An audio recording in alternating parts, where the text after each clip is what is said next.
Hello Capricorn, welcome to Guruma Hindi tarot. और ये reading है इस बारे में कि नो कॉन्टैक्ट सिचुएशन में उनकी फीलिंग्स क्या है आपके लिए। तो ये रीडिंग आपके लिए है अगर आप किसी के साथ नो कॉन्टैक्ट सिचुएशन में हैं और जानना चाहते हैं कि वो आपके लिए कैसा फ़ील करते हैं और क्यों फ़ील करते हैं जो भी वो फ़ील करते हैं। तो ये रीडिंग उसकी इसमें आपको डेफिनेटली कुछ मैसेजेस दे सकती है। सो चलिए आगे बढ़ते हैं और देखते हैं क्या मैसेजेस है आपके लिए। Messages for Capricorn.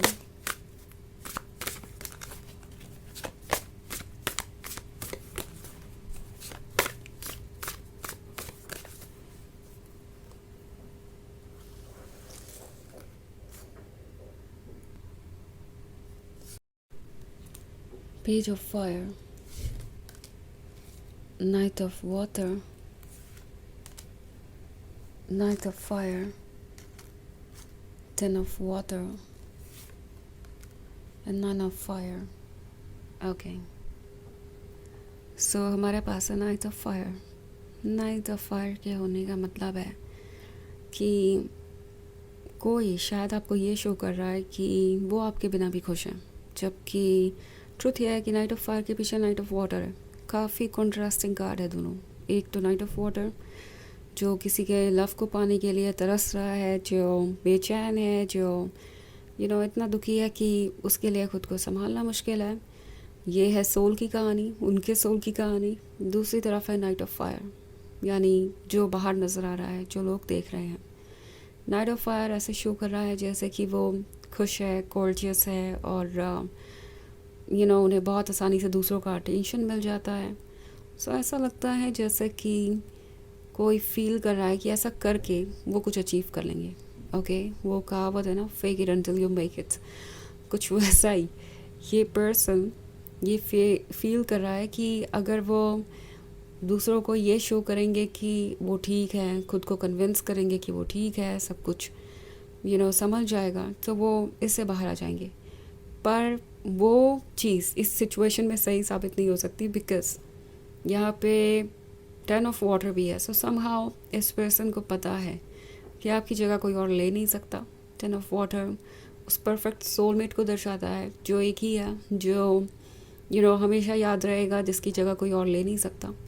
सो ये जो सिचुएशन है इस पर्सन के लिए बहुत मुश्किल है हैंडल करना। ओके, एंड वो समझ नहीं पा रहे कि इससे वो कैसे बाहर आए। ऑल्सो यहाँ पे लगता है जैसे किसी माइंडसेट को लेके आप दोनों के बीच किसी तरीके की आर्ग्यूमेंट हुई किसी टॉपिक पर या किसी पर्टिकुलर वे में। आपका कुछ और ओपिनियन था, उनका कुछ और, एंड चीज़ें आर्ग्यूमेंट में बदल गई। इस पर्सन को ऐसा लगा जैसे कि इस रिलेशनशिप में बने रहने के लिए उन्हें एक ऐसा पर्सन चाहिए जो हर बात में हाँ कहे, जो उनके हर पर्सपेक्टिव को सही माने, इतना कि अपने पर्सपेक्टिव को पूरी तरीके से रिजेक्ट कर दें। बट वो हुआ नहीं। आपने अपने आप को चुना, आपने हैप्पीनेस चुनी, एंड अब वो परेशान है। उन्हें लगता है कि किसी तरीके से उन्हें खुद को बदलना होगा, क्योंकि उनका ईगो उन्हें ये बात मानने नहीं दे रहा कि वो गलत है, या फिर दूसरों के अपने ओपिनियन हो सकते हैं। ये ज़रूरी नहीं कि वो जिसके साथ रिलेशनशिप में है वो हर चीज़ से अग्री ही करे, वो हर पॉइंट ऑफ व्यू को उन्हीं की तरह देखे और वो हर हाल में रिलेशनशिप को निभाए, चाहे उनका बिहेवियर कुछ भी रहा हो। तो ये चीज़ एक प्रॉब्लम बन गई है उनके लिए और वो समझ नहीं पा रहे कि इससे वो कैसे उभरेंगे। ऑल्सो नाइट ऑफ फायर कभी कभी किसी फ्लर्टेशियस पर्सन को भी शो करता है। ऐसा पर्सन जो दूसरों को बहुत आसानी से अट्रैक्ट कर लेता है, फ्लर्ट करने में अच्छा है, बट देन उनका कोई लॉन्ग टर्म रिलेशनशिप रहा नहीं। बस आपके साथ ही उन्होंने इतना गहरा कनेक्शन महसूस किया था और अब आप भी पास नहीं हैं। सो ये डिसअपॉइंटेड है, इन्हें लव चाहिए, ये लव के लिए तरस रहे हैं, पर अपने आप को डिस्ट्रैक्ट करने की कोशिश कर रहे हैं। कोशिश कर रही है कि खुद को बिज़ी रखे दूसरे लोगों के साथ, फ्लर्ट करते रहे ताकि उन्हें दूसरों से अटेंशन मिले, तो किसी तरीके से वो खुद को संभाल पाए। बिकॉज अटेंशन तो उन्हें आप ही का चाहिए, पर वो मिल नहीं पा रहा। सो समहाउ दूसरों के अटेंशन से ही काम चलाने वाली बात है। ऑल्सो ये भी हो सकता है कि इस पर्सन ने अपने इस बिहेवियर को कभी प्रॉब्लम कंसिडर किया ही नहीं। ओके, उन्हें हमेशा लगता था कि जो वो कर रहे हैं ठीक है। मे बी वो आपके साथ रिलेशनशिप में थे तब भी वो दूसरों से फ्लर्ट कर रहे थे, आपको इनसिक्योर कर रहे थे, अनकंफर्टेबल कर रहे थे और एक्सक्यूजेस दे रहे थे कि आप ओवर थिंकिंग करते हैं, आप बहुत कंट्रोलिंग हैं, ये लोग तो बस फ्रेंड्स है और इतना भी कि आपको रिएक्ट करने की ज़रूरत है, ये तो कोई मामूली सी चीज़ है। तो ऐसा कुछ हुआ हो सकता है जहाँ तक मैं ये रीडिंग देख रही हूँ। और अब पेज ऑफ फायर का कार्ड है, तो ये मिस कर रहे हैं आपकी लॉयल्टी।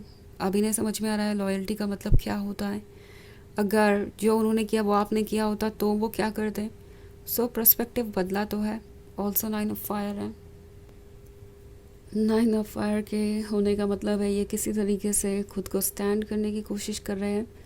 ऐसा लग रहा है कि ये दूसरों को कुछ प्रूव करना चाहते हैं। लाइक ये फेरी यहाँ किसी चीज़ को टारगेट करने की कोशिश कर रही है और पीछे बहुत सारी आँखें हैं, जैसे कि उसे देख रही हो, उसका परफॉर्मेंस चेक कर रही हो कि देखते हैं कि ये टारगेट पे लगता है कि नहीं। सो इस पर्सन को लग रहा है जैसे उन्हें दूसरों को भी प्रूव करने की ज़रूरत है कि वो खुश हैं, वो ठीक हैं और वो ख़ास हैं। वैलिडेशन चाहिए, अटेंशन चाहिए और इसीलिए ये दूसरों के क्लोज जा रहे हैं और इनसिक्योर हो गए हैं। उन्हें नहीं लगता कि उन्हें आपके जैसा लवर मिल सकता है। सो कहीं ना कहीं उनके मन में ये भी फीलिंग है कि शायद वो इतने ख़ास नहीं है, इतने इरेजिस्टिबल नहीं है जितना वो खुद को मानते थे। सो ये इनसिक्योरिटी भी उन्हें आराम से रहने नहीं दे रही आजकल। तो वैसे ये एक जनरल रीडिंग है, ये सबसे रेजोनेट नहीं करेगी। एनर्जी रिवर्स हो सकती है अगर आप क्रॉस वॉचर हैं। इसके अलावा अगर आप पिछले वीक की रीडिंग या ईयरली रीडिंग देखना चाहें 2026 की, तो उसका भी लिंक आपको डिस्क्रिप्शन बॉक्स में मिल जाएगा हमेशा की तरह। सो चलिए आगे बढ़ते हैं और देखते हैं और क्या मैसेजेस हैं आपके लिए। Messages for Capricorn, the lovers, temperance, elder of fire, queen of air and justice. Okay, so हमारे पास है द लवर्स। ये कार्ड देख के ये क्लियर होता है कि इस पर्सन ने आपको इनसिक्योर किया है किसी न किसी तरीके से। मे बी अपने फ्लर्टेशियस बिहेवियर की वजह से, मे बी कोई सीरियस थर्ड पार्टी सिचुएशन थी जहाँ ये पर्सन किसी और को अटेंशन दे रहा था एंड आपके क्वेश्चन करने पे ये इरिटेट होते थे, आप ही को जज करते थे, आप ही को ओवर थिंकर साबित करने की कोशिश करते थे। मे बी ये इनके नेगेटिव थॉट्स हो सकते हैं, इनका टॉक्सिक बिहेवियर हो सकता है, मे बी किसी फैमिली मेम्बर की एडवाइस हो सकती है।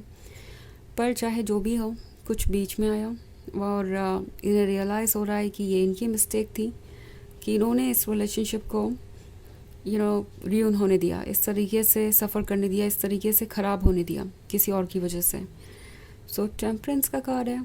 अब इनका पर्सपेक्टिव चेंज ज़रूर हुआ है आपकी तरफ, बट देन वो यही सोच रहे हैं कि आप तो इस वक्त क्वीन ऑफ एयर वाली एनर्जी में हैं। सो आप अपने प्रिंसिपल्स और आइडिया से कॉम्प्रोमाइज़ नहीं करेंगे। ऑल्सो आपने एक बाउंड्री ड्रॉ की है, अब आपको जस्टिस चाहिए। सो बिना जस्टिस श्योर किए तो वो सोच भी नहीं सकते आपके लाइफ में वापस आने का, और जस्टिस करने का अभी उन्हें कोई रास्ता नहीं दिख रहा, कुछ एक्सेप्ट नहीं करना चाहते बिकॉज इसका मतलब होगा कि वो खुद पे वर्क करें। गलती को एक्सेप्ट करने का मतलब होगा कि उसे सुधारा जाए, और सुधारने के लिए वो अभी भी प्रिपेयर्ड नज़र नहीं आ रहे मुझे, अपने अंदर चेंज नहीं लाना चाहते। और दूसरी तरफ उन्हें आपका साथ भी चाहिए, आपको वॉच कर रहे हैं, आप गॉर्जियस है, आप कॉन्फिडेंट है, आप एल्डर ऑफ फायर है। सो ये पर्सन उस पर्सन के लिए एफ़र्ट करने के लिए तैयार ही नहीं है जिसके साथ वो जीवन बिताने का सपना देख रहे हैं।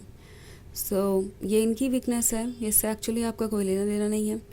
और जहाँ तक बात है फीलिंग्स की, तो फीलिंग्स तो आपके लिए इनकी बहुत स्ट्रॉन्ग है और ये आपको बहुत ज़्यादा मिस कर रहे हैं। इनफैक्ट कोशिश कर रहे हैं कि किसी तरीके से कुछ सेकंड के लिए ही सही आपको भूल पाए, जहाँ तक अगस्त की फीलिंग्स की बात है।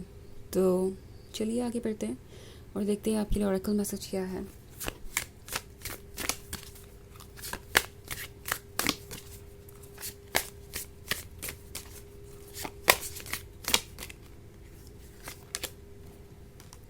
Defend your worth, no need to prove it.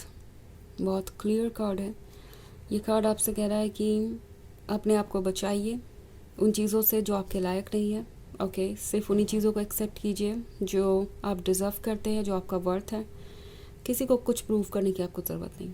आप हैं, और जो आपके वर्थ को समझता है वो आपके वर्थ को समझता है। जो नहीं समझ सकता, जिसका वो लेवल ही नहीं है, इंटेलिजेंस ही नहीं है, उसे आप कुछ भी प्रूव करें, वो आपके वर्थ को नहीं समझ सकता। एंड ऐसे लोगों को वर्थ प्रूव करने की आपको ज़रूरत भी नहीं है।